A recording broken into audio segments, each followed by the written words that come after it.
नमस्कार दोस्तों, Indian civil servant के यूट्यूब चैनल पर आप सभी का स्वागत है। आज की वीडियो में हम लोग संगम साहित्य के टॉपिक को कवर करेंगे। तो इसके पहले वाले लेक्चर में हम लोगों ने मौर्य काल के लेक्चर को कंप्लीट कर लिया था और हमने जो सो वहाँ पर एक टॉपिक को जो सो अभी छोड़ के रखा है, वो है हमारा मौर्य उत्तर काल का, ठीक ना। तो मौर्य काल के बाद जो सो हमारा टॉपिक आता है वो हमारा आता है मौर्य उत्तर काल। और मौर्य काल में जो चीजें हैं, ठीक ना, जितनी भी चीजें हैं वहाँ पे, जैसे वहाँ का समाज हो गया, वहाँ का स्त्रियों की स्थितियाँ हो गई, वहाँ के जो राजवंश है, वहाँ पे जो अर्थव्यवस्था है, वहाँ पे जो जीवन है, उसी से थोड़ा बहुत मिलता जुलता हमारा मौर्योत्तर काल में आपको देखने को मिलेगा। बस यहाँ के राजवंश जो सो आपको अलग देखने को मिलेंगे, ठीक ना। क्योंकि जो मौर्योत्तर काल में जो सो हमारा है, वहाँ से हमारे देशी राजवंश भी और विदेशी राजवंश दोनों का शुरुआत होता है, ठीक ना। तो मौर्योत्तर काल से जो सो हमारा विदेशी राजवंश भी आता है, और इसी में जो सो हमारा विदेशी हमलावर भी आपको देखने को मिलेगा। तो उस टॉपिक को अभी हम छोड़ के देखेंगे क्योंकि वो टॉपिक थोड़ा लंबा है, ठीक है ना, मौर्योत्तर काल का। तो इसीलिए जैसे हम लोग उस टॉपिक को छोड़कर आज जो सो हम संगम साहित्य के टॉपिक पर आएंगे, ठीक ना। और आज की लेक्चर में हम जो संगम साहित्य के टॉपिक पर जो सो कवर करेंगे। तो जो न्यू स्टूडेंट होंगे उसके लिए इन्फॉर्म कर दे कि हम जो सो ये टॉपिक जो सो यूपीएससी प्रीलिम्स सीरीज के लिए चला रहे हैं, जो सिर्फ यूपीएससी प्रीलिम्स को फोकस करेगा, ठीक है ना। बाकी काम तो ये आपको मेंस में भी आएगा, क्योंकि अगर आप यहाँ पे जब समझे रहेंगे तो आपको जो सो वो चीज़ें जो सो मेंस में भी समझ में आएगी, और आप जो सो वहाँ से इसको चीज़ें को रिलेट करके लिंक कर सकेंगे, ठीक ना। बट ये क्लास जो सो मेनली हमारा प्रीलिम्स पर फोकस्ड होगा, और सारा यहाँ पे टॉपिक जो सो हम लोग एमसीक्यू के फॉर्मेट में देखेंगे, और सारा नोट्स जो सो हमारा है वो भी जो सो हमारे एमसीक्यू के फॉर्मेट में ही है, ठीक ना। और ये हम लोगों का नोट्स जो है वो हमारा हैंड रिटन नोट्स होता है, ठीक ना।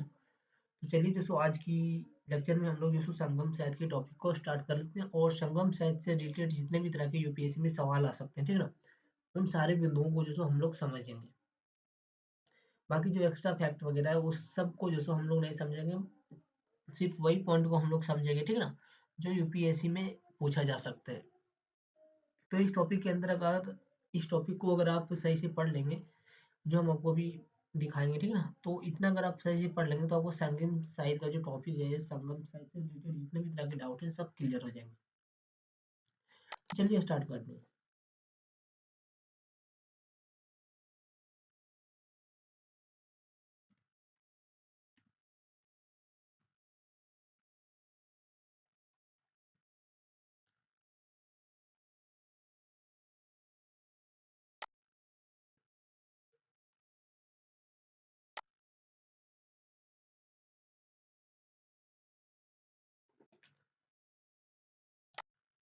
तो देखिए यहाँ पे बोला जा रहा है हमारा संगम कालीन संस्कृति, ठीक है ना। क्या बोला जा रहा है? संगम कालीन संस्कृति।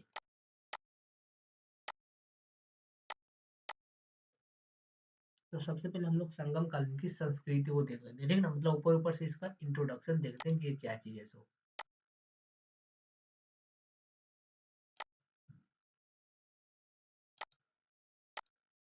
तो देखिए जो हमारा संगम कालीन है, ठीक ना, तो संगम कालीन का जो संगम काल है, इसकी भाषा कैसी थी? तो संगम काल की जो भाषा है वो हमारा तमिल भाषा थी, ठीक ना। तो संगम काल के लोग जो सो किस भाषा का प्रयोग करते थे?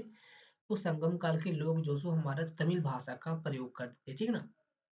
फिर आगे था कि संगम कालीन का जो लिपि है वो कैसी थी, ठीक ना। तो संगम काल की जो हमारा लिपि है, तो संगम काल की लिपि हमारा तमिल लिपि है, याद रखिएगा। फिर आता है कि संगम काल की साहित्य, ठीक ना।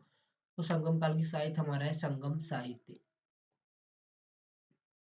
फिर आता है कि संगम काल की कला में क्या क्या शामिल होता है, ठीक ना। तो संगम काल में जो हमारा नृत्य और संगीत, इन दोनों का विकास हुआ, यही हमारा संगम काल का कला, नृत्य और संगीत का। फिर आता है एक शब्द आपको देखने को मिलेगा, वेलनाडल, ठीक ना। कौन सा शब्द? वेलनाडल। और ये वेलनाडल क्या था? तो वेलनाडल जो सो एक प्रकार का डांस का नाम था, ठीक ना, एक नृत्य का नाम था। क्या चीज था? एक डांस का नाम था वेलनाडल। फिर आपको देखने को मिलेगा धर्म, ठीक ना। तो संगम काल की जो धर्म है वो उस काल में कौन कौन सा धर्म था? तो देखिए ये जो संगम काल है इसमें आपको हिंदू धर्मी या फिर जो सो आर्य संस्कृति या फिर ब्राह्मण धर्मी देखने को मिलेगा, ठीक ना। इससे पहले वाले काल में जो सो जनरली जो सो आपको ब्राह्मण धर्म नजर नहीं आएगा, तो यहाँ से जनरली जो सो आपको ब्राह्मण धर्म का जो सो शुरुआत देखने को मिल जाएगा, ठीक ना। तो देखिए यही भी बोला जा रहा है कि जो हमारा संगम काल का धर्म है उसमें जो सो जैन धर्म तो पहले ही से था, ठीक ना। बौद्ध धर्म भी पहले से ही था, ठीक ना। और एक अब आता है ब्राह्मण धर्म या फिर आर्य संस्कृति, ठीक ना, या फिर हिंदू धर्म, इसी को बोला जाता है। तो इसमें हमारा आता है जैन धर्म, बौद्ध धर्म, ब्राह्मण धर्म, और इसमें जो सो लोकल देवी देवता है भी जो सो शामिल हो जाती है, ठीक ना। किस काल में? संगम काल में। तो इसमें जो सो लोकल देवी देवता का भी प्रमाण आपको देखने को मिलेगा। फिर आता है बौद्ध धर्म से रिलेटेड क्या क्या चीज है। तो देखिए बौद्ध धर्म से रिलेटेड हमारा दो साहित्य, ठीक ना, कौन कौन सा है? तो वो हमारा शिल्पादिक्रम है और मणिमेखला है, ठीक ना। कौन कौन सा साहित्य है बौद्ध धर्म से रिलेटेड? तो हमारा बौद्ध धर्म से रिलेटेड आपको देखने को मिलेगा शिल्पादिक्रम साहित्य और मणिमेखला साहित्य, ठीक ना। आगे इन दोनों के बारे में जो सो हम लोग चर्चा करेंगे, ठीक ना। फिर आगे आएगा आपका जैन धर्म, ठीक ना। तो जैन धर्म से एक साहित्य आपको देखने को मिलेगा इसी काल का, जीवक चिंतामणि। कौन सा? जीवक चिंतामणि। फिर ब्राह्मण, तो ब्राह्मण का प्रमाण क्या आपको देखने को मिलेगा? तो इसमें ब्राह्मण का प्रमाण जो सो आपको देखने को मिलेगा यज्ञ, ठीक है ना। यहाँ पे जो सो इस काल में आपको यज्ञ भी देखने को मिलेगा।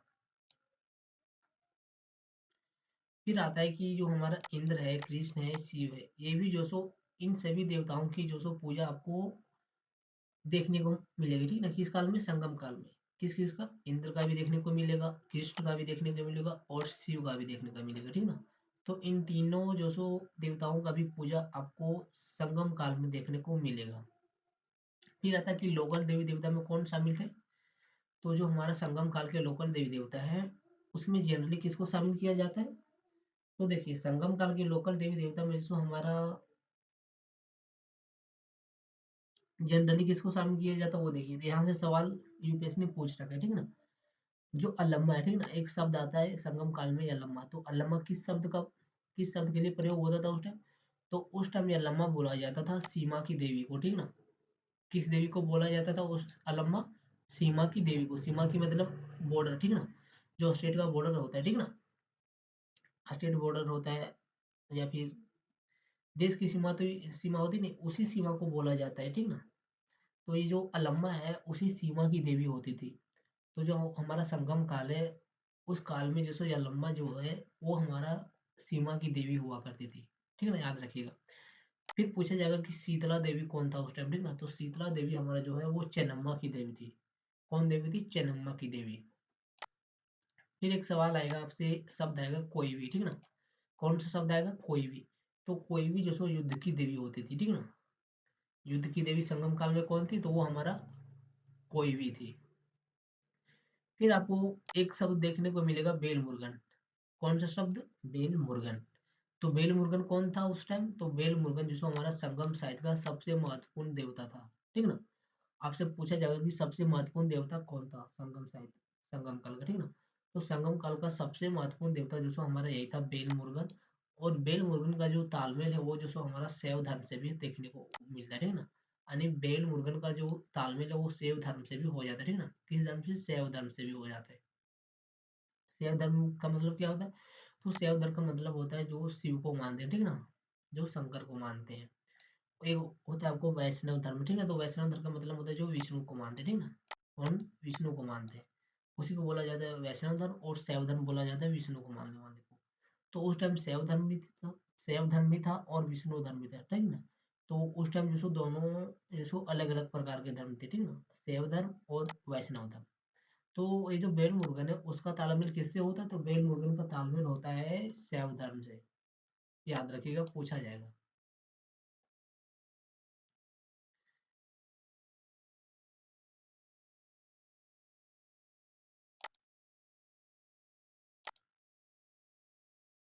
अब चलिए हम लोग देखते हैं संगम काल, ठीक है ना। तो देखिए संगम काल का मतलब क्या होता है?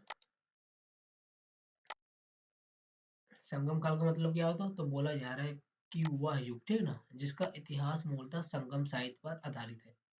कौन सा युग? तो ऐसा युग जिसका इतिहास जो सो मूलतः संगम साहित्य पर आधारित है। कौन सा साहित्य पर आधारित है? तो उसका इतिहास जो सो संगम साहित्य पर आधारित है, उसी को जो सो संगम काल बोला जाता है, ठीक है ना। तो इसका इतिहास जो सो मूल रूप से जो सो संगम साहित्य पर आधारित है। लेकिन इसका इतिहास दोस्तों आपको अन्य स्रोतों पर भी देखने को मिल सकता है, लेकिन इसका जो मूल स्रोत है वो हमारा संगम साहित्य है, याद रखिएगा। और देखिए बोला जा रहा है इस काल का इतिहास लिखने के लिए जो कुछ अन्य स्रोत भी है, ठीक ना। जैसे हमने आपको यहाँ पहले ही बताया कि संगम साहित्य जो इसका मूल स्रोत है, लेकिन अन्य स्रोत भी आपको यहाँ पे देखने को मिल जाएगा, ठीक ना। ये तो इसका मूल स्रोत है, लेकिन मूल स्रोत के अलावा भी जो कुछ अन्य स्रोत है, जैसे संगम साहित्य या फिर संगम काल की चर्चा देखने को मिलेगी, ठीक ना। और वो कौन सा है, तो इसमें जिसको एक शामिल किया जाता है अशोकीय अभिलेख को, ठीक ना। कौन सा, अशोक का अभिलेख को। फिर एक आता है प्लिनी की नेचुरल हिस्टोरी का बुक, ठीक है। कौन सा बुक, प्लिनी की नेचुरल हिस्टोरी का बुक। तो पूछा जाएगा कि नेचुरल हिस्टोरी का किसकी, तो नेचुरल हिस्टोरी का जो सो हमारा प्लिनी की, ठीक है। और इस बुक से किस चीज का जानकारी मिलता है, तो इस बुक से जो सो संगम काल की जानकारी मिलती है। फिर एक बुक आता है पेरिप्लस ऑफ द एरिथ्रियन सी, ठीक ना। तो पेरिप्लस ऑफ द एरिथ्रियन सी से किस काल का जानकारी मिलता है, तो इस बुक से भी जो सो आपको संगम काल के बारे में जानकारी मिलती है, किससे, पेरिप्लस ऑफ द एरिथ्रियन सी से। फिर एक आता है पुरातात्विक स्रोत, ठीक ना। तो पुरातात्विक स्रोत में आपको यही सब देखने को मिलेगा, जैसे पर्वत हो गया, गुफा हो गया, महल हो गया, ठीक ना, सिक्के हो गए, यही सब पुरातात्विक स्रोत में आया था। तो इसका पुरातात्विक स्रोत भी कुछ आपको देखने को मिलेगा, ठीक ना। आगे बात करेंगे कि इसका पुरातात्विक स्रोत क्या है। फिर इसकी बुक में कौन कौन सा बुक आएगा, तो नेचुरल हिस्टोरी का आएगा, और पेरिप्लस ऑफ द एरिथ्रियन सी आएगा। कौन सा सी, एरिथ्रियन सी, याद रखिएगा। फिर अशोक का अभिलेख, तो अशोक का अभिलेख आगे चर्चा करेंगे कौन कौन सा अभिलेख इससे जानकारी यहाँ पे देखने को मिलेगा। तो देखिए अशोक का अभिलेख, ठीक ना। तो देखिए बोला जा रहा है दूसरे और 13वें विरध अभिलेख से, ठीक ना। दूसरे और 13वें विरध शिलालेख या फिर अभिलेख में कहा गया है कि पांड सॉरी चोल, चेल, पांड और सत्यपुत्र, ठीक ना। कौन कौन, चोल है इधर, चेर है, चोल है इधर, चेर है, पांड है और सत्यपुत्र है, ठीक ना। इन राजवंशों की जो सो मौर्य राज्य के जो सो पड़ोसी और मित्र थे, ठीक ना। ये सभी जो सो हमारा मौर्य राज्य के पड़ोसी भी थे और मित्र भी थे। ऐसा किसमें कहा गया, तो ऐसे जो सो अशोक के दूसरे और 13वें वृहद शिलालेख में कहा गया, ठीक ना। फिर बोला जा रहा है इन राजवंशों का ब्यौरा हमें संगम साहित्य से भी जानकारी मिलता है, ठीक ना। ये जो राजवंश है इनकी जानकारी जो सो कहाँ से मिलती है, संगम साहित्य से भी मिलती है। फिर बोला जा रहा है कि संगम साहित्य की रचना का जो काल है इतिहासकारों को कंफर्म नहीं पता है, ठीक ना। अब यहाँ पे यूपीएससी आपको कैसा सवाल देगा, तो यूपीएससी आपको एक स्टेटमेंट देगा कि संगम काल में इतिहासकार एक मत है, ठीक ना। फिर बोला जाएगा कि संगम काल के इतिहास में इतिहासकार एक सम्मत नहीं है, ठीक ना। फिर बोला जाएगा कि संगम काल के इतिहास में जो सो इतिहासकार जो सो सिर्फ अनुमानित है, ठीक ना। तो कौन सा शब्द सही होगा, तो संगम काल के इतिहास में इतिहासकार जो सो सिर्फ अनुमानित है, ठीक ना। कोई कंफर्म डेट जो सो उसको पता नहीं है, ठीक ना। और जो अनुमान किया जाता है वो डेट कौन सा है, तो देखिए यही डेट जो सो अनुमान किया जाता है। कौन सा डेट, शायद 3rd BC से 4th AD के दौरान जो सो इसकी रचना हुई होगी, इसकी संगम साहित्य की 3rd से 4th AD के दौरान, ठीक ना। देखिए तो इसमें कोई कंफर्म डेट पता नहीं, लेकिन जो अनुमान किया जाता है वो यही डेट है, ठीक ना, याद रखिएगा। फिर अन्य पुरातात्विक स्रोत में कौन कौन सा है, तो देखिए जो हमारा अन्य पुरातात्विक स्रोत है उसमें जो ग्रीक और रोमन सामग्रियां आती है, ठीक ना। कौन कौन सा आता है, ग्रीक और रोमन सामग्रियां आती है। और ग्रीक और रोमन सामग्री में कौन कौन सा सामग्री आता है, तो इसमें जो सो विशेषता रोमन राजाओं के सिक्के शामिल किए जाते हैं, ठीक ना। किस राजा के सिक्के शामिल किए जाते हैं, तो वो जो हमारा रोमन राजा के सिक्के शामिल किए जाते हैं, किसमें, अन्य पुरातात्विक स्रोत में, ठीक ना।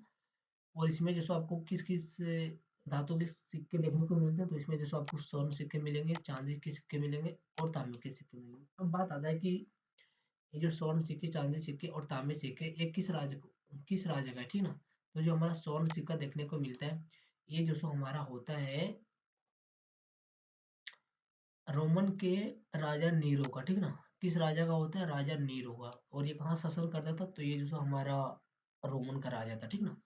और इसी रोमन के राजा का जो नीरो है, इसी नीरो राजा का जो सो आपको स्वर्ण सिक्का देखने को मिलेगा, ठीक ना। फिर आता है चांदी का सिक्का। तो चांदी का सिक्का किसका था? तो चांदी का सिक्का जो सो हमारा टिबेरियस का था। ठीक ठीक ना, किसका था? टिबेरियस का। और टिबेरियस भी जो सो रोमन का राजा था। फिर एक प्रमाण आपको देखने को मिलेगा तांबे का सिक्का। ठीक ना, तो तांबे का सिक्का किसका था? तो तांबे का सिक्का जो सो हमारा राजा ऑगस्टस का था। ठीक ना, किसका था? राजा ऑगस्टस का था। और ऑगस्टस भी जो सो रोमन का ही राजा था। तो आपसे यहाँ पूछा जाएगा कि संगम साइड में जो हमको रोमन राजा के किस राजा का सिक्का मिला। ठीक ना, तो आपको हमें याद रखना है कि इसमें जो हमको तीन राजाओं का सिक्का मिलता है। ठीक ना, नीरो का, टिबेरियस का और ऑगस्टस का। फिर किस किस धातु के सिक्के मिलते हैं? तो आपको स्वर्ण के मिलते हैं, चांदी के मिलते हैं और तांबे के मिलते हैं। अब आपको पूछा जाएगा कि नीरो का कौन सा सिक्का मिला। ठीक ना, तो नीरो का स्वर्ण सिक्का मिलता है, टिबेरियस का चांदी का सिक्का मिलता है और अगस्टस का जो सो तांबे का सिक्का मिलता है। ये फैक्ट सारे आपको याद रखने हैं। फिर आता है मुजरिस। ठीक ना, मुजरिस जो सो केरल में एक गांव का नाम है और वहां पे जो सो हमको रोमन लोगों की एक बस्ती का प्रमाण मिलता है। मतलब ये आपको समझ जाना है कि अगर यहाँ वहाँ पे जो सो आपको रोमन लोगों की बस्ती का प्रमाण मिल रहा है, तो इसका मतलब ये हुआ कि शायद वहाँ पे रोमन लोग निवास करते थे अस्थायी रूप से। ठीक ना, और जब वहाँ पे कुछ हुआ हुआ ऐसा, ठीक ना, जब युद्ध वगैरह हुआ होगा तब जो सो वहाँ से वो लोग जो सो अपने शहर की ओर प्रस्थान कर लिए होंगे। ठीक ना, तो यहाँ पे याद रखना है आपको कि रोमन लोगों की बस्ती का प्रमाण आपको कहाँ मिलता है? तो वो जो सो आपको केरल में मुजरिस नामक स्थान में मिलता है। तो चलिए हम लोग चलते हैं कि संगम साहित्य पर। ठीक ना, कि संगम साहित्य क्या है?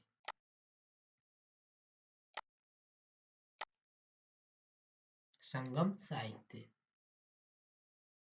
तो देखिए बोला जा रहा है कि वह साहित्य जो साहित्यकारों के संगम आने की सम्मेलन के दौरान रचे गए। ठीक ना, मतलब ऐसा साहित्य जिसकी रचना जो सो साहित्यकारों के सम्मेलन के दौरान हुआ है। ठीक ना, जब जब बहुत सारे साहित्यकार जो सो एक जगह इकट्ठा होते हैं, और जब प्राचीन काल में जब बहुत सारे साहित्यकार जब एक जगह इकट्ठा हुए, तो उन सारे साहित्यकारों ने जो सो एक जगह इकट्ठा होकर किसी साहित्य की रचना किया। ठीक ना, किसी साहित्य का रचना किया उस सम्मेलन में, और उसी साहित्य का जो रचना हुआ उस टाइम, उसी को जो सो संगम साहित्य कहा जाता है। ठीक ना, तो यही यहाँ पे बोला जा रहा है कि वैसा साहित्य जो साहित्यकारों के संगम के दौरान रचे गए। ठीक ना, किसके संगम? साहित्यकारों के संगम के दौरान। संगम का मतलब होता है सम्मेलन। ठीक ना, फिर बोला जा रहा है ऐसे कुल तीन संगम साहित्य हुए। ठीक ना, और कुल कितने संगम साहित्य हुए? तो ऐसा जो सो कुल तीन संगम साहित्य हुए। ठीक ना, और इन तीनों संगम साहित्य से यूपीएससी ने सवाल पूछ के रखा है। ठीक ना, पहले ही। तो ये वेरी वेरी इंपॉर्टेंट है। ठीक ना, हमने पहले ही आपको बताया कि हमने जो सो सिर्फ वही पॉइंट को नोट डाउन यहाँ पे किया है जो यूपीएससी पूछ सकती है, बाकी कोई एक्स्ट्रा फैक्ट नहीं लिखा है।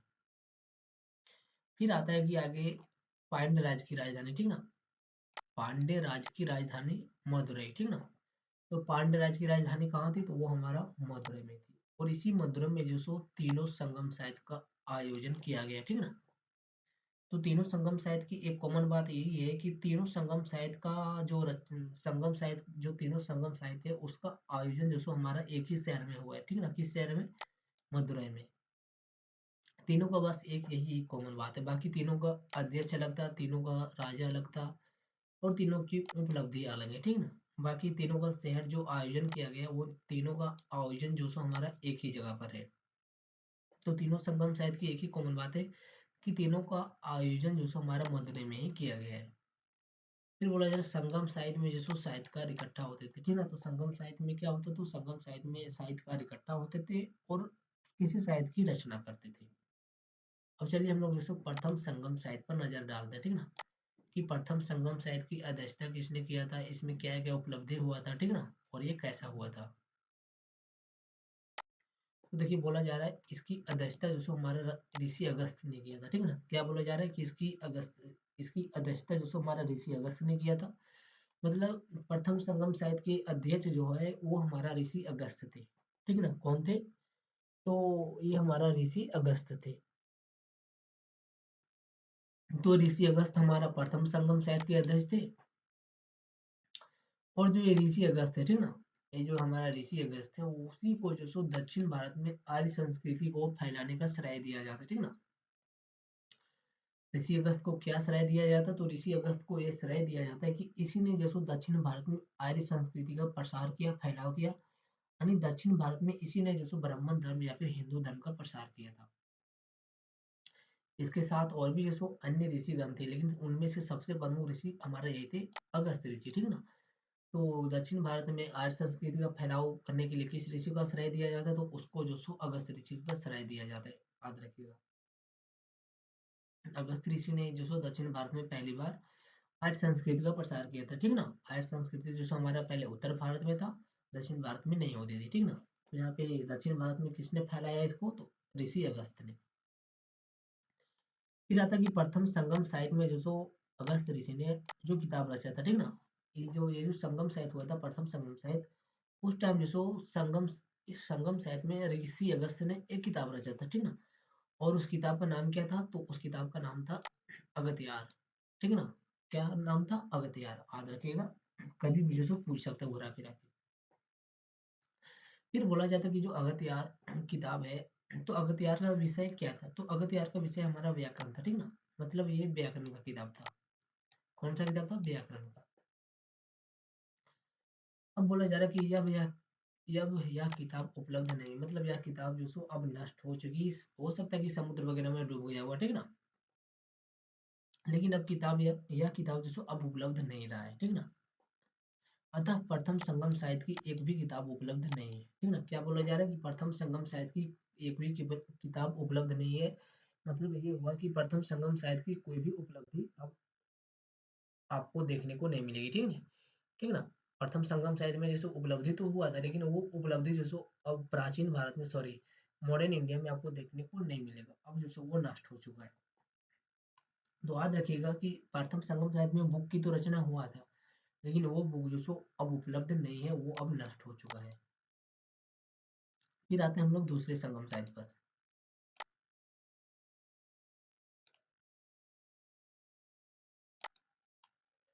देखिए बोला जा रहा है, तो दूसरे संगम साहित्य का अध्यक्ष कौन थे, तो इस दूसरे संगम साहित्य का हमारा अध्यक्ष थे तोलकापियर, ठीक ना।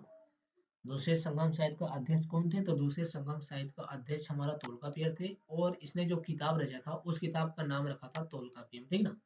तोलकापियम, यानी तोलकापियर ने अपने किताब का नाम क्या रखा, तोलकापियम। और तोलकापियर का जो विषय था वो भी जो सो व्याकरण ही था, ठीक ना।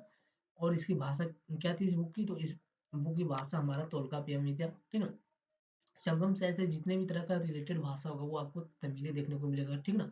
क्योंकि ये जो सो हमारा जनरली इस संस्कृत का विकास जो सो आपको केरल और तमिलनाडु के क्षेत्र में देखने को मिलेगा, ठीक ना। तो इस भाषा का, सॉरी, इस संस्कृति का विकास और इसकी जो भाषा है वो आपको तमिल ही देखने को मिलेगी, इसलिए ये जो शब्द आपको देखने को मिले थोड़ा उटपटांग देखने को मिलेंगे, ठीक ना। फिर बोला जा रहा है यही पहली पुस्तक है जो संगम साहित्य की बुक उपलब्ध है, ठीक ना। मतलब यह पहली पुस्तक है जो अभी उपलब्ध है, मतलब जो तोलकापियम किताब है वो अभी भी उपलब्ध है, ऐसा बोला जा रहा है। बाकी जो फर्स्ट संगम साहित्य में जिस बुक की रचना हुई थी वो तो नष्ट हो गया, ठीक ना, तो वो नहीं रहा। अब दूसरे बुक का जो रचना हुआ दूसरे संगम साहित्य में ये भी उपलब्ध है। फिर बोला जा रहा है तीसरे संगम साहित्य में अध्यक्ष किसने किया था, तो तीसरे संगम साहित्य का अध्यक्ष हमारा था नकीयर, ठीक ना। कौन सा, नकीरन। तो तीसरे संगम साहित्य का अध्यक्ष था नकीरर, और नकीरर का किताब था हमारा नेडलवाद, ठीक ना। तो पूछा जाएगा कि नकीरर का किताब का नाम क्या था, तो नकीरर का किताब का नाम था नेडलवाद। अब देखिए यहाँ पे बोला जा रहा है कि तोलकापियम को छोड़कर, ठीक ना, क्या बोला जा रहा है, तोलकापियम को छोड़कर शेष सभी संगम साहित्य जो सो तीसरे संगम साहित्य की रचना है, ठीक ना। तो तोलकापियम हमारा किस संगम साहित्य की रचना है, तो तोलकापियम जो सो हमारा है वो दूसरे संगम साहित्य की रचना, और बाकी के जितने भी सारे संगम साहित्य है उन वो सभी संगम साहित्य जो सो हमारा तीसरे संगम साहित्य के दौरान रचना हुआ है सभी का। मतलब ये बोला जा रहा है कि तोलकापियम को छोड़कर बाकी अन्य जितने भी संगम साहित्य है, अन्य सभी संगम साहित्य की रचना जो सो तीसरे संगम में हुआ है, ठीक ना। किसमें हुआ, तीसरे संगम के दौरान। फिर बोला जा रहा है तीसरे संगम की रचना, ठीक ना। तो तीसरे संगम की कुछ रचनाएं हम लोग देख लेते हैं, ठीक ना। पहले हम लोगों ने एक देख लिया, नेडलवाद, ठीक ना। अब देखिए एक आता है महाकाव्य, ठीक ना। क्या आता है, महाकाव्य, हिंदू से रिलेटेड, ठीक ना। फिर एक आता है आपका 18 विधध संकलन, ठीक ना। क्या आता है, 18 विधध संकलन, यानी 18 बड़े संकलन। फिर एक आएगा आपका 18 लघु संकलन, ठीक है ना। क्या आएगा? 18 लघु संकलन। अब देखिए जो एग्जाम में आपको सवाल शब्द देखने को मिलेंगे, ये आपको वृहद संकलन देखने को नहीं मिलेगा, ठीक है ना। क्या नहीं मिलेगा? वृहद संकलन देखने को नहीं मिलेगा। आपको यहाँ पे दूसरा शब्द देखने को मिलेगा। कौन सा शब्द? तमिल, तमिल शब्द। तो वो शब्द क्या होगा? तो देखिए वो शब्द होगा मिल्क नक्कू, ठीक है ना। तो जो 18 वृहद संकलन है उसको बोला जाता है मिल्क नक्कू। हमने ये शब्द इसलिए यहाँ पे लिखा है ताकि जो सो आपको याद करने में आसानी होगा, ठीक है ना। याद करने में या फिर समझने में आसानी होगा। जो आपको एग्जाम में शब्द दिया जाएगा वो यही दिया जाएगा कि 18 मिल्क नगों का संबंध किससे है, ठीक ना। तो ये हमारा संगम काल से संबंधित है। फिर बोला जाएगा कि जो 18 मिल्क नकू है, ठीक ना। जो 18 मिल्क नकू है वह कैसा साहित्य है? तो वही जो सो हमारा उपदेशात्मक प्लस आख्यानात्मक साहित्य है, ठीक ना। कैसा साहित्य है? उपदेशात्मक प्लस आख्यानात्मक साहित्य। कौन सा? मिल्क नकू। फिर जो 18 लघु संकलन उसको बोला जाता है किल्क नक्कू, ठीक ना। वृहद संकलन को बोला जाता है मिल्क नक्कू, और जो छोटा संकलन है, जो लघु संकलन है, उसको बोला जाता है किल्क नक्कू। और जो किल्क नक्कू है वो कैसा साहित्य है? तो वो जो सो हमारा उपदेशात्मक साहित्य है। इसका भी संबंध जो सो संगम साहित्य से है, ठीक ना। फिर बोला जा रहा है 18 लघु संकलन, जो 18 टोटल लघु संकलन है, इसी में एक किताब है, मतलब इसी का एक किताब है कुरल, ठीक ना। कौन सा किताब है? कुरल। इसी 18 में से एक किताब का नाम है कुरल। और इसी कुरल को जो सो तमिल का जो सो वेद भी कहा जाता है, ठीक ना। तो आपसे पूछा जाएगा कि तमिल का वेद किस साहित्य को कहा जाता है, ठीक ना, किस बुक को कहा जाता है? तो उसका नाम होगा कुरल। कुरल को जो सो तमिल का वेद भी कहा जाता है। फिर बोला जा रहा है कि कुरल की रचना की किसने किया है? तो कुरल साहित्य की रचना जो सो तिरुवल्लुवर ने किया। किसने किया है? तिरुवल्लुवर ने। फिर आता है कि मिल्क नकू, ठीक ना। तो ये जो मिल्क नकू है, ये जो हमारा मिल्क नकू है 18 विधेय संकलन, इसको जो सो दो भागों में बांटा गया, ठीक ना। कितने भागों में? दो भागों में बांटा गया। मिल्क नकू को दो भागों में बांटा गया। एक भाग है पट्टू पट्टू और दूसरा भाग है एटूटोगे। पहला भाग है पट्टू पट्टू, दूसरा भाग है एटूटोगे। हमने पहले बताया कि ये तमिलनाडु की संस्कृति हम लोग पढ़ रहे हैं, तो इसमें जो सो शब्द आपको उटपटांग देखने को मिलेंगे, ठीक ना। इससे आपको घबराना है, यही शब्द एग्जैक्ट जो सो आपको एग्जाम में दिया जाएगा। फिर यहाँ पे बोला जा रहा है जो पट पट्टू है इसमें 10 भाग थे, ठीक ना। ये जो पट पट्टू है इसमें 10 काव्य संकलन है, और जो टोटल 18 है ना, हमने जो सो आपको पहले बताया कि टोटल जो सो मिल्क नकुम में जो सो टोटल हमारा 18 भाग है, ठीक ना। टोटल 18 काव्य संकलन है, और 18 काव्य संकलन में से 10 जो सो हमारा पट पट्टू का भाग है, और 8 जो सो हमारा एटू टोगे का भाग है। अब पट पट्टू का ऐसा 3 किताब जो अभी उपलब्ध है, ठीक ना। मतलब जो पट पट्टू है इसमें टोटल कितने हैं? 10 काव्य हैं। तो इसमें से इस 10 में से 3 ऐसा काव्य है जो अभी भी उपलब्ध है, ठीक ना। कौन कौन सा है वो? तो वो हमारा शिल्पादिक्रम है, ठीक ना। कौन सा है? शिल्पादिक्रम है, मणिमेखले है, और जीवक चिंतामणि, ठीक ना। जो हमने पहले ही आपको डिस्कस करके रखा है। तो शिल्पादिक्रम और जो मणिमेखला है वो हमारा बौद्ध धर्म से है, ठीक ना। जो शिल्पादिक्रम साहित्य है और जो मणिमेखले साहित्य है, इन दोनों साहित्यों या फिर इन दोनों बुकों में जो सो बौद्ध धर्म से रिलेटेड बातें हैं, और इन दोनों में जो सो बौद्ध धर्म पर बल दिया गया है। और एक जो जीवक चिंतामणि साहित्य है इसमें जो सो जैन धर्म पर बल दिया गया, ठीक ना। मतलब ये जैन धर्म से संबंधित है। फिर आता है शिल्पादिक्रम के रचनाकार कौन है? तो शिल्पादिक्रम की जो हमारा रचनाकार है वो जो सो हमारा इलिंगो अडिकल है। कौन है? इलिंगो अडिकल। ये सारे फैक्ट जिसको याद रखिएगा, यूपीएससी कभी भी किसी भी तरह से घुमा के पूछ सकती है, क्योंकि यहाँ से बहुत सारे सवाल आ चुके हैं। फिर आता है शिल्पादिक्रम में, ठीक ना। तो शिल्पादिक्रम जो है, तो इस शिल्पादिक्रम में क्या चीज है, ठीक ना। तो इस शिल्पादिक्रम में नुपुर की कहानी, ठीक ना। किसकी कहानी है? नुपुर की कहानी। याद रखिएगा, नुपुर की कहानी। पूछा जाएगा कि नुपुर की कहानी की संबंध किससे? पूछा जाएगा कि नुपुर की कहानी किस साहित्य में है? पूछा जाएगा कि नुपुर की कहानी में कितने प्रमुख कैरेक्टर है, ठीक ना। मतलब कितने प्रमुख रोल करता है। फिर पूछा जाएगा कि नूपुर की कहानी का प्रमुख किरदार कौन है, ठीक ना। मतलब प्रमुख भूमिका किसने निभाई है? तो जो नूपुर की कहानी है उसमें उसमें मेनली जो सो हमारा 3 कैरेक्टर है, ठीक ना। प्रमुख 3 कैरेक्टर मतलब मेनली जो सो 3 किरदार निभाने वाले कलाकार हैं, ठीक है। और उसमें से पहले का नाम क्या है? तो पहले का नाम है कोवलन, फिर दूसरे का नाम है माधवी, और एक का नाम है कलगी, ठीक है ना। कोवलन, माधवी और कलगी, ठीक है ना। जो कलगी है इसकी भूमिका जो सो सबसे महत्वपूर्ण होती है, ठीक है ना। किसकी? कलगी की। ये माधवी और कलगी ये दोनों लड़की होती है, और ये दोनों हमारा, और जो कोवलन है ये हमारा लड़का होता है, ठीक है ना। कौन? कोवलन। तो कोवलन जो सो हमारा ब्राह्मण होता है, ठीक है ना। कोवलन जो सो हमारा कौन होता है? ब्राह्मण धर्म से होता है। और ये जो कोवलन है इसका जो सो कलगी के साथ प्रेम का चक्र चलता है, ठीक है ना। किसका? कोवलन का कलगी के साथ प्रेम चक्र चलता है। तो इसमें कहानी दिया गया, इस कहानी भी आपको नहीं जाना है। फिर बोला जा रहा है कि मणि मेघले के लेखक, तो मणि मेघले के लेखक कौन है? तो उसके लेखक जो सो हमारा शीतलेश सतनार है। कौन है? शीतलेश सतनार। फिर बोला जा रहा है जीवक चिंतामणि के लेखक, ठीक ना। तो जीवक चिंतामणि के लेखक कौन है? तो जीवक चिंतामणि के लेखक तिरुतक दिवक है, ठीक ना। कौन है? तिरुतक दिवक। फिर बोला जा रहा है जीवक चिंतामणि पुस्तक में जैन धर्म पर बल दिया गया, ठीक ना। इसमें जीवक चिंतामणि में जो सो पुस्तक जो है उसमें जो सो जैन धर्म पर बल दिया गया, और बाकी के दोनों पुस्तक यानी कौन कौन सा बाकी का रह गया? शिल्पादिक्रम और मणि मेघले, ठीक ना। उन दोनों में जो सो बौद्ध धर्म पर बल दिया गया है। फिर बोला जा रहा है कुछ महिलाओं ने संगम साहित्य की रचना की है, ये बात सही है, ठीक ना। अब यूपीएससी वहां पे आपको एक स्टेटमेंट देगी कि महिलाओं ने जो संगम साहित्य की रचना नहीं की है, तो ये स्टेटमेंट जो आपका गलत हो जाएगा। नहीं, महिलाओं ने भी जो संगम साहित्य की रचना की है, ठीक ना। एक स्टेटमेंट ये भी दे सकता है कि महिलाओं ने बड़े तौर पर संगम काल में जो संगम साहित्य की रचना की है, तो ऐसा नहीं है। महिलाओं ने जो बस गिने चुने कुछ महिलाओं ने जो ही संगम साहित्य की रचना की है, ठीक ना। बड़े तौर पर जो पुरुषों ने रचना की है। फिर चलिए देख लेते हैं कि संगम काल के प्रमुख राजा कौन थे, ठीक ना।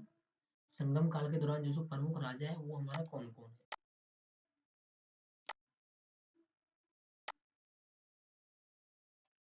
यहाँ से भी सवाल जो यूपीएससी घुसा सकती है। तो देखिए चोल वंश में कौन था? तो चोल वंश का राजा था करिकल, ठीक ना। चोल वंश में कौन था? करिकल। चेर वंश का राजा कौन था? तो ये हमारा सेनगुडवन था। और पांड्य वंश का कौन राजा था? तो ये हमारा नेडून जेलियन था। कौन था? नेडून जेलियन। फिर आपसे पूछा जाएगा कि जो चोल वंश है उसका राष्ट्रीय प्रतीक क्या था? तो उसका राष्ट्रीय प्रतीक हमारा टाइगर था। और जो चेर वंश है उसका राष्ट्रीय प्रतीक हमारा धनुष था। और जो पांड्य वंश है उसका राष्ट्रीय राष्ट्रीय प्रतीक हमारा मछली था। याद रखिएगा। फिर यहाँ पे एक शब्द आता है कि जो 5th सेंचुरी बीसी के दौरान जो ब्रह्मी लिपि का जन्म हुआ यानी विकसित हुआ, उद्भव हुआ, ठीक ना। तो ब्रह्मी लिपि का विकसित या फिर जन्म या फिर उद्भव कब हुआ? तो वो जो हमारा 5th सेंचुरी बीसी के दौरान होता है। और 12वीं सदी तक जो हमारा देवनागरी संस्कृति का जन्म होता है, ठीक ना। देवनागरी लिपि का जन्म होता है कब? 12वीं सदी तक। फिर बोला जाता है कि भारत की कुल 6 शास्त्रीय भाषाएं हैं, ठीक है। तो भारत की कुल कितनी शास्त्रीय भाषाएं हैं? तो भारत की कुल जो 6 शास्त्रीय भाषाएं हैं, याद रखिएगा। कौन कौन सा इसमें? तो हमारा पहला आता है संस्कृत, दूसरा आता है तमिल, फिर आता है तेलुगु, फिर आता है कन्नड़ और मलयाली और उड़िया। और इसमें जो सबसे लेटेस्ट है, मतलब जो सबसे लेटेस्ट मतलब जो भाषा को अभी हाल फिलहाल में ही शामिल किया गया इस 6 शास्त्रीय भाषाओं के अंतर्गत, वो हमारा उड़िया है, ठीक ना। मतलब उड़िया को सबसे हाल ही में शामिल किया गया। इसके पहले पाची था। तो ये जो शास्त्रीय भाषाएं, इस शास्त्रीय भाषाओं का दर्जा कौन देता है? तो शास्त्रीय भाषा का दर्जा हमारा संस्कृति मंत्रालय देता है, ठीक ना। केंद्र का संस्कृति मंत्रालय देता है। फिर बोला जा रहा है कि पुरनानुरु, ठीक ना। ये जो पुरनानुरु किताब है, ये भी हमारा पटपटू का ही एक भाग है, ठीक ना। पटपटू में टोटल कितना था? तो पटपटू में टोटल हमारा 10 था, ठीक ना। तो 10 में से एक किताब पुरनानुरु भी पटपटू का ही भाग है। फिर बोला जा रहा है पंचतीने, ठीक ना। क्या? पंचतीने। तो पंचतीने संगम साहित्य को पंचतीने की श्रेणी में रखता है, ठीक ना। पंचतीने क्या करता है? संगम साहित्य को पंचतीने की श्रेणी में रखता है। क्योंकि साहित्यकारों ने कथा का विकास करते हुए उसके चरित्र की मनोदशा के अनुसार भौगोलिक पृष्ठभूमि गढ़ा, जैसे कि कुरुजी नाइतर। तो आपसे पूछा जाएगा कि जो पंचतीने है वो संगम साहित्य को किस श्रेणी में रखता है, ठीक ना। तो पंचतीने संगम साहित्य को पंचतीने की श्रेणी में रखता है, ठीक ना। इसमें पंचतीने की श्रेणी में। फिर चलिए संगम साहित्य से रिलेटेड जो शब्द है, ठीक ना, मतलब उस टाइम जो शब्द यूज किया जाता था कुछ स्पेशल शब्द, उसको थोड़ा जान लेते हैं। तो एक शब्द आपको देखने को मिलेगा पले, ठीक ना। और पले का मतलब क्या होता था? तो उस टाइम पले का मतलब रेगिस्तान होता था। फिर आपको एक शब्द देखने को मिलेगा नैतल। कौन सा शब्द? नैतल। और नैतल का मतलब होता था समुद्री इलाका। फिर एक शब्द आपको देखने को मिलेगा कुरुजी, और कुरुजी का मतलब होता था पहाड़ी। फिर एक मिलेगा मरुदम। कौन सा? मरुदम। और मरुदम का मतलब होता है सबसे उर्वरक भूमि। कौन सा? सबसे उर्वरक भूमि। फिर एक मिलेगा यगम। अगम का मतलब होता है प्रेम, और पुरम का मतलब होता है युद्ध। फिर बोला जा रहा है इस काल में जो सो अगम साहित्य और पुरम साहित्य दोनों की रचना आपको देखने को मिलेगी, ठीक ना। तो बोल रहा है इस काल में अगम साहित्य और पुरम साहित्य दोनों ही देखने को मिलते हैं। फिर बोला जा रहा है संगम साहित्य यानी कोई धार्मिक साहित्य नहीं, ठीक ना। बहुत से लोग बोलते हैं कि संगम साहित्य जो हमारा हिंदुओं का साहित्य है, ठीक ना। तो ऐसा नहीं है, जो संगम साहित्य है वो कोई धार्मिक साहित्य नहीं है, ठीक ना। मतलब किसी विशिष्ट या फिर कोई यूनिक धार्मिक साहित्य नहीं है, ठीक ना। ये जो सो एक धर्मेतर साहित्य है, मतलब किसी धर्म का साहित्य नहीं है, सभी धर्मों का साहित्य है, ठीक ना। तो जब आपसे सवाल देगा यूपीएससी में कि संगम साहित्य एक धार्मिक साहित्य है, तो ये बात जो सो आपको गलत करना पड़ेगा। क्यों? क्योंकि संगम साहित्य कोई धार्मिक साहित्य नहीं है, ये जो सो एक धर्मेतर साहित्य है। फिर बोला जा रहा है संगम कालीन राज्य, ठीक ना। तो संगम कालीन राज्य कौन कौन सा था वो हम लोगों ने पहले पढ़ लिया, चोल, चेर, पांड्य। फिर बोला जा रहा है इस काल में युद्ध की निरंतरता नजर आती है, ठीक ना। तो जो संगम काल है इसमें जो सो आपको लगातार युद्ध देखने को मिलेगा, इस राजवंशों के बीच जो लगातार आपको युद्ध देखने को मिलेगा, ठीक ना। तो यही हमें बोल रहा है कि इस काल में जो सो युद्ध की निरंतरता आपको नजर आएगी, हमेशा जो सो युद्ध रहते होता था, ठीक ना। फिर बोला जा रहा है इस काल में जो शासक है वो अधिराज की उपाधि लेते थे। किस टाइटल की? तो अधिराज टाइटल की उपाधि लेते थे कौन? शासक। और जो सैनिक है, सैनिकों को कौन सा टाइटल दिया जाता था? तो सैनिकों को जिसको एनआरडी, ठीक ना, एनआईडी का उपाधि दिया जाता था सैनिकों को। अब हम लोग जो सो संगम साहित्य का समाज देखते हैं, ठीक ना, कि संगम साहित्य का समाज कैसा था उस टाइम। तो देखिए संगम साहित्य का समाज बोले जा रहा आर्य और अनार्यों का संपर्क हो रहा था, ठीक ना। और ये कैसे हो रहा था? तो जैसे ही उत्तर भारत से दक्षिण भारत के बीच अगस्त ऋषि गए, तो वहां पे जैसे ही वो गए, तो उसने क्या किया कि आर्य संस्कृति का फैलाव किया, ठीक ना। आर्यों के बीच जो सो अनार्य संस्कृति का फैलाव किया, मतलब वहां पे जो सो आर्य संस्कृति में जनरली क्या होता है? तो वहां पे जनरली जो सो हमारा होता है वर्ण व्यवस्था, ठीक ना। तो जैसे ही इन्होंने जो सो उत्तर भारत से दक्षिण भारत में जाके आर्य संस्कृति का फैलाव किया, तो वहां पे वैसे ही जो सो वर्ण व्यवस्था भी उभरने लगी, ठीक ना। तो यही यहाँ पे बोला जा रहा है आर्य और अनार्य के बीच में संपर्क हो रहा था, और जब ये दोनों संपर्क में होंगे तो वहां पे वर्ण व्यवस्था भी उत्पन्न होगा। फिर बोला जा रहा है सती प्रथा का प्रमाण मिलता है, ठीक ना। किसका प्रमाण मिलता है? सती प्रथा का। तो ये जो हमारा सती प्रथा है, ये सती प्रथा हमारा जो सो पहले सबसे पहले जो सो उत्तर भारत में देखने को मिलता है, ठीक ना। किस काल में? सॉरी, ये जो सती प्रथा है वो हमारा सबसे पहले आपको उत्तर भारत में देखने को मिलता है। किस भारत में? उत्तर भारत में। लेकिन जो संगम साहित्य है, इस संगम साहित्य में आपको पहली बार दक्षिण भारत में भी सती प्रथा का प्रमाण देखने को मिलेगा, ठीक ना। किस काल में? संगम साहित्य में। तो आपसे यूपीएससी में पूछा जाएगा, आपसे सवाल किया जाएगा कि संगम किस काल के दौरान जो सो दक्षिण भारत में पहली बार सती प्रथा का प्रमाण देखने को मिला, ठीक ना। तो कौन सा काल होगा वो? हमारा संगम काल। संगम काल के दौरान ही जो सो पहली बार जो सो सती प्रथा का प्रमाण दक्षिण भारत में देखने को मिलता है, ठीक ना। इसके पहले जो सो दक्षिण भारत में सती प्रथा का प्रमाण आपको देखने को नहीं मिलेगा। इसके पहले सती प्रथा का प्रमाण सिर्फ दक्षिण सॉरी उत्तर भारत तक ही सीमित था, याद रखिएगा, ठीक ना। तो बोला जा रहा है यही सती प्रथा का उत्तर भारत की संस्कृति थी, लेकिन संगम काल में जो सो पहली बार यह प्रमाण दक्षिण भारत में भी देखने को मिलता है। फिर समाज कैसा था? तो समाज में जो सो वर्ण व्यवस्था का प्रभाव था। और वर्ण व्यवस्था कैसे आई? तो वर्ण व्यवस्था तभी आई जब अनार्य लोगों के बीच आर्य संस्कृति का फैलाव हो गया, ठीक ना। अब जैसे वहां पे आर्य संस्कृति का फैलाव हुआ, तो आर्यों ने जो सो वर्ण व्यवस्था लागू कर दिया, तो इसीलिए जो सो वहां पे वर्ण व्यवस्था का प्रभाव लागू हो गया था। फिर बोला जा रहा है कई व्यवसाय आधारित जातियां थी, ठीक ना। मतलब जो जैसा काम करती थी वैसा ही जो सो उसका जाति भी तय हो जाता था। फिर बोला जा रहा है वर्ग आधारित विभाजन मिलता है, ठीक ना। किस काल में? संगम काल में। तो संगम काल में जो सो आपको वर्ग आधारित विभाजन भी देखने को मिलेगा, ठीक ना। मतलब कि वहां पे अमीर लोग भी थे और गरीब लोग भी थे। किस काल में? वर्ग संगम काल में। इसका मतलब हुआ कि वहाँ की अर्थव्यवस्था जो सो हो सकता है कि बहुत जो सो हाई नहीं रहेगी, ठीक ना। इसीलिए जो सो कुछ लोग गरीब भी देखने को मिल रहे हैं और कुछ अमीर भी देखने को मिल रहे हैं। फिर बोला जा रहा है वेलनार, ठीक ना। तो ये जो वेलाल है, इस शब्द किससे रिलेटेड था? उस टाइम जो सो ये सब जो सो धनी कृषक को बोला जाता था, ठीक ना? वेलाल किसको बोला जाता था? धनी कृषक को या फिर जमींदार को, मतलब जिसके पास बहुत ज्यादा जमींदार होता था शायद उसको भी बोला जाता होगा, या फिर जो धनी कृषक होता होगा, ठीक ना, जो अमीर होता होगा।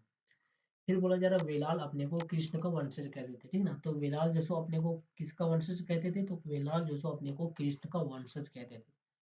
फिर बोला जा रहा अरसर, ठीक ना? तो अरसर का मतलब क्या होता है? तो अरसर का मतलब होता है राजकीय वर्ग के लोग, ठीक ना? कौन? राजकीय वर्ग के लोग। फिर एक शब्द आएगा एनियर, ठीक ना? तो एनियर का मतलब क्या होता है? एनियर का मतलब होता है शिकारी। ये जितने भी शब्द हैं ये सब जो सो सिर्फ संगम काल के, ठीक ना? इसके बाद वाले काल में अगर आप जाएंगे तो यहाँ पे एनियर का मतलब कुछ और ही हो जाएगा, ठीक ना? तो ये याद रखिएगा, जब आपसे शब्द पूछा जाएगा तो आपसे पूछा जाएगा कि संगम काल के दौरान, और उसके बाद इसको शब्द दिया जाएगा, ठीक ना? पूछा जाएगा कि संगम काल के दौरान अरसर का मतलब क्या था, संगम काल के दौरान एनियर का मतलब क्या था, संगम काल के दौरान विलाल का मतलब क्या था, तो याद रखिएगा। फिर बोला जा रहा है संगम काल के दौरान कृषि, उद्योग, व्यापार, विदेशी व्यापार, मुद्रा, इन सभी का विकास हो गया था, ठीक ना? मतलब आप देख सकते हैं कि संगम काल के दौरान इन सभी का विकास हो गया था, कृषि का भी, उद्योग का भी, व्यापार का भी, विदेशी व्यापार का भी, मुद्रा का भी, इन सभी का। मतलब इसकी अर्थव्यवस्था जो सो अच्छी खासी रही होगी, ठीक ना? क्यों? क्योंकि यहाँ पे विदेशी व्यापार का भी विकास हो गया है, और उद्योग का भी। फिर बोला जा रहा है सामाजिक विभाजन भी देखने को मिलता है, ठीक ना? कौन सा विभाजन? सामाजिक विभाजन, ठीक ना? अब देखिए यहाँ पे वर्ग विभाजन भी देखने को मिल रहा है, अमीर गरीब, सामाजिक विभाजन भी देखने को मिल रहा है, ठीक ना? तो ये था हमारा संगम साहित्य का पूरा इतिहास, और हम लोगों ने इस टॉपिक को कवर कर लिया, ठीक है। अब जो सो हम लोग नेक्स्ट टॉपिक में मिलेंगे, ठीक ना? किस टॉपिक में? नेक्स्ट टॉपिक में। तब तक के लिए जो सो आप सभी को जय हिंद।